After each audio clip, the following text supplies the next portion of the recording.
thank you for having fun with us. Hope you enjoyed the trip. Have a great vacation and welcome home if you're lucky enough to live here. Thank you.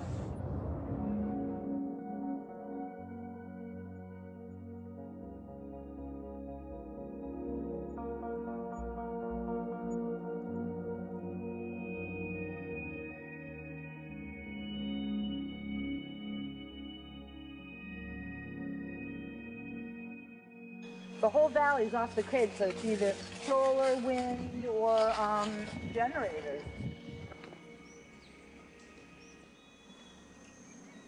Look at this, man.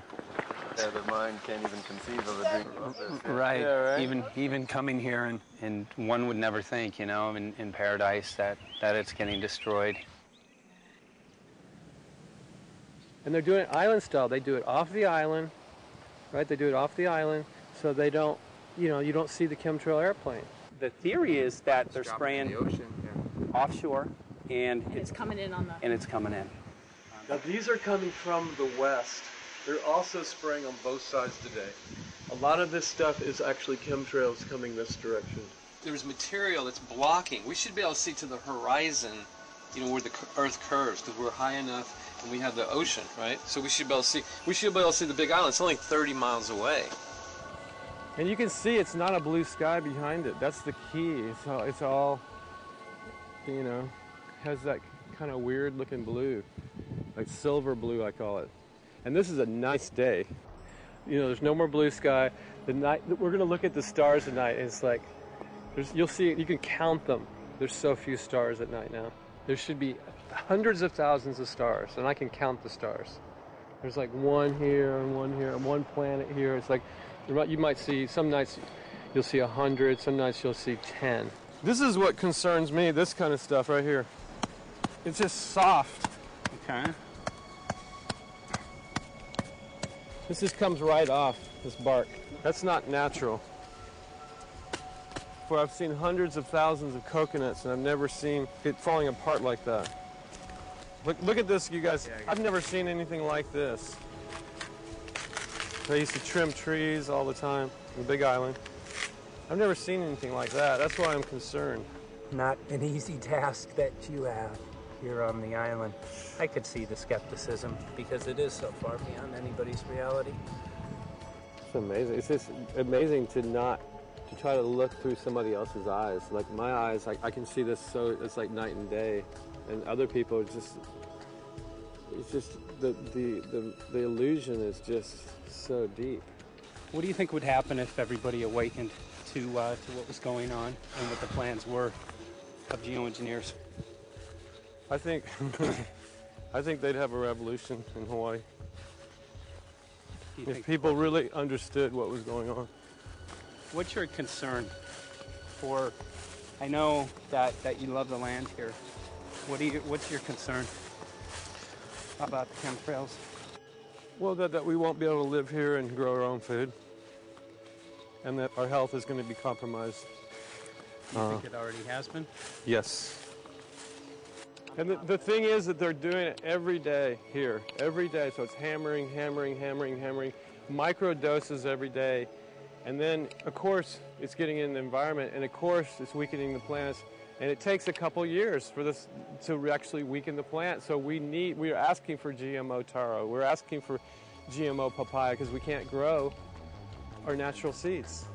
We can't be sustainable. We can't truly, you know, be here as God created us to be. So my friend convinced me to do a hair analysis on my daughter. So we went ahead and cut close to her scalp and got some really recently grown hair and sent it in. I was just sure that my daughter's hair was going to be so clean with the lifestyle that we live. And lo and behold, it came back and her levels were really high in aluminum. This is the chart here. This is the reference range, and this is where my daughter is. 23.1. Aluminum. The skies are covered with a white mist, and I look up at night anymore and I don't see the deep, dense stars that I used to, and I can't help but think this obviously has something to do with my daughter's health. I don't know where else these heavy metals are coming from. Yeah, I mean, look how old she is. Yeah. She's been isolated here. Here, and she's... here. Anybody looking at the situation would be like, this is paradise. This child should be like superhuman. Organic foam. And here you are getting all this heavy metal stuff. She has highest level aluminum on the chart. Never had a vaccine either. Folks, these people are playing God. They are playing God. They're manipulating the weather, and they're spraying stuff into the sky. They are trying to geoengineer everything, including your plants and trees and your ocean. Well, tonight, we're just hoping that instead of not looking at it, you start looking into it, because I really believe from the bottom of my heart that we are in a real crisis. I really do. They are proposing dumping 10 to 20 million tons of aluminum into the upper atmosphere. What does aluminum do? It changes the pH of soils, which is toxic to plant life. Also, it's very toxic to human health. Are they doing it? Well, let me tell you about my experience and what we found. We have much evidence that not only suggests, but I believe prove that they are happening.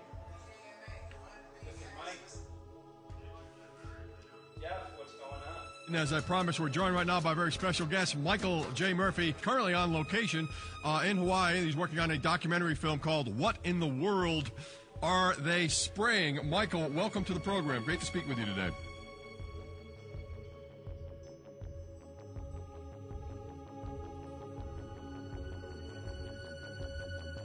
I had a friend who recently, he's always looking at things from a different perspective. He's a bit of a conspiracy theorist, you know, and he says that whenever the president comes to L.A., there's no spraying that week. Could you have a better place for an interview? I mean, look.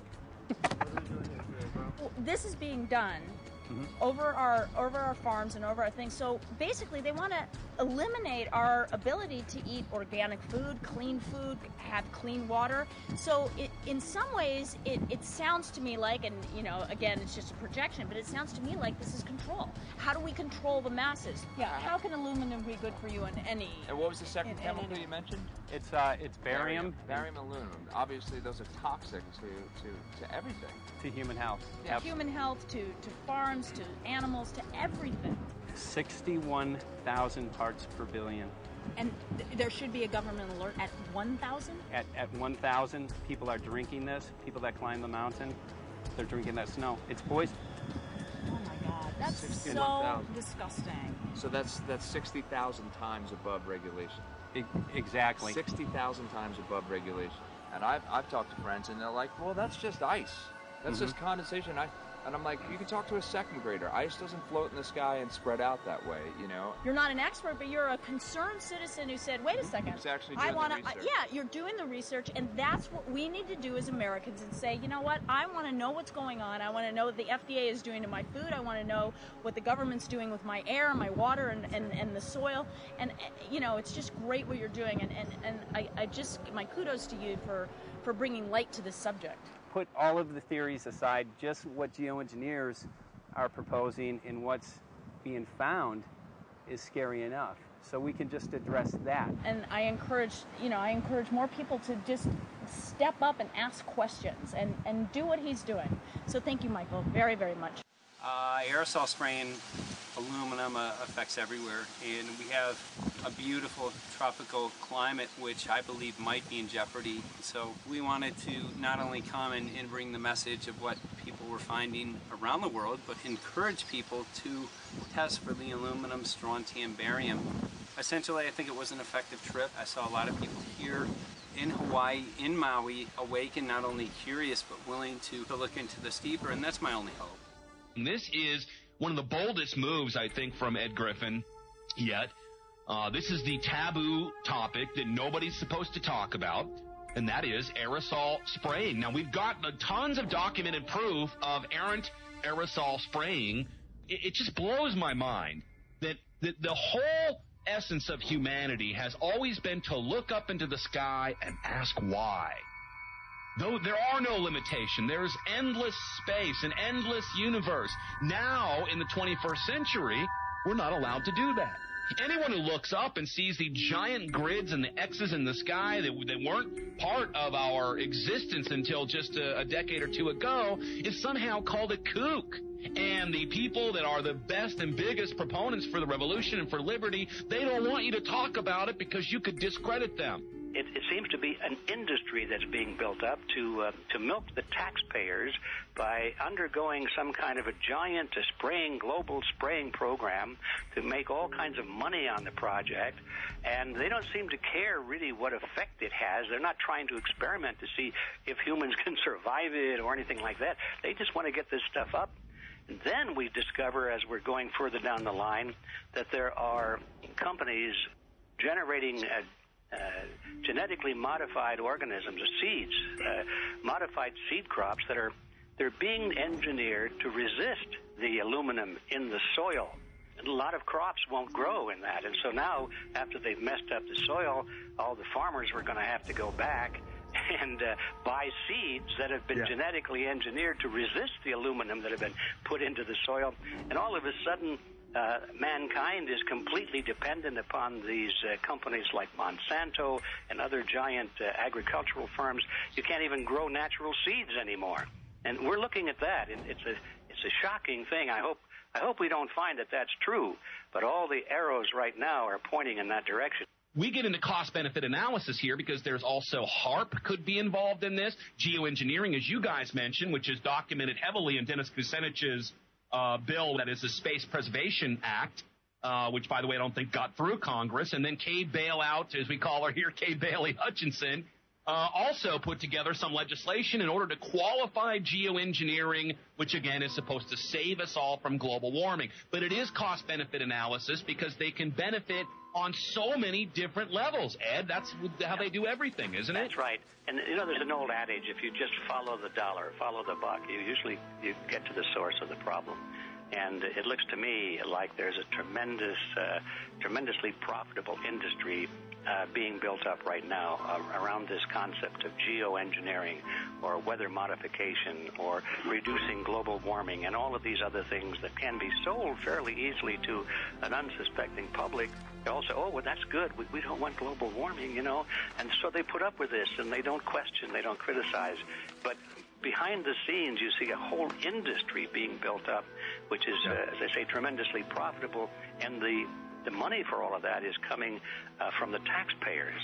And it's a scam is basically what it is. We're just focusing on the one area that is real easy to prove. There's no speculation in the area that we're going into. They definitely are doing this geoengineering. They definitely are talking about it. They're working up formulas for it. They're putting together strategies for it. They've got funding for it. Everything is in place. We don't even have to go into those other areas to make the case. Okay, let them believe that, but at least they must understand that there's no question that they're talking about it and planning to do it. And so shouldn't they be equally alarmed about what they're going to do if it can be shown that barium and aluminum and some of these other toxic metals are very destructive to the planet and destructive to human health?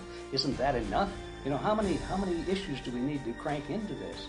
And so, you know, if you're going to kill the planet and kill the population, do we need any other reason to be alarmed? What in the world are they spraying? Thank God people are asking this question. That's all we want. We just want to be able to ask these questions. Our good friend G. Edward Griffin, all these years, Mike Murphy and Paul Wittenberg are doing this great effort with your help. This is a community effort to get people real information. What in the world are they spraying? Any final quick comments before we're out of time? And my only final thought is that we asked the question, what in the world are they spraying? And we now know what it is. And folks, you're not going to like it.